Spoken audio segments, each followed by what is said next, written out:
kijana mchapakazi, mtetezi wa wanyonge, kwa watu wa Malava Sub-County wote, MP 2025. Nyeyo, kaunti mwalole kulikenda. Nakuiro mundu shikira bari.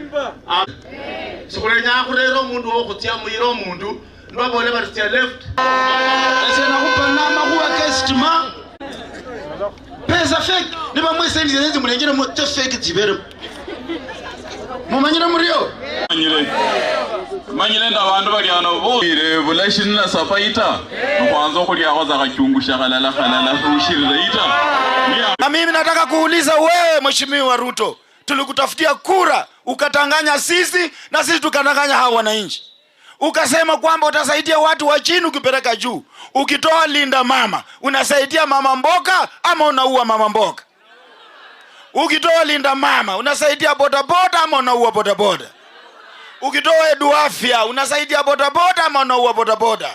Ukienda Ujaluoni huko Kasipul, Ruto hajasimamisha mtu wa UDA huko.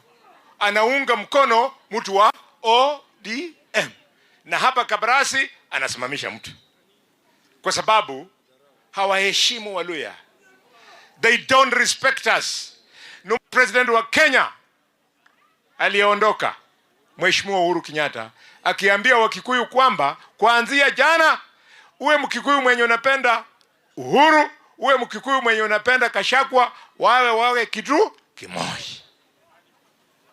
Therefore, those of you who want to harass me, I challenge you.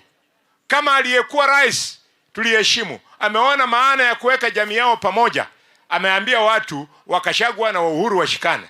Kama president wa Kenya William Ruto ameona watu wa Gideon Moi na watu wake washikane. Si jameni, mtu wache mimi na Wamalwa na natembea tushikane kumanya wako ya kwa. Kupata barabara ya lami kutoka Malava hadi Ekoli ni haki yenu. Mnatoa ushuru kama Wakenya wengine. Kweli si kweli? Kwa hivyo it's not a favor ya kwamba eti Ruto anakuja hapa miaka 3 hajamaliza barabara hii ya Malava kwenda Summit. Sasa sababu ya kura ya Panyako eti analeta tingatinga saizi, muone tingatinga ndio umpee kura. Ninyi mtakubali mchezewe kama watu wajinga kweli?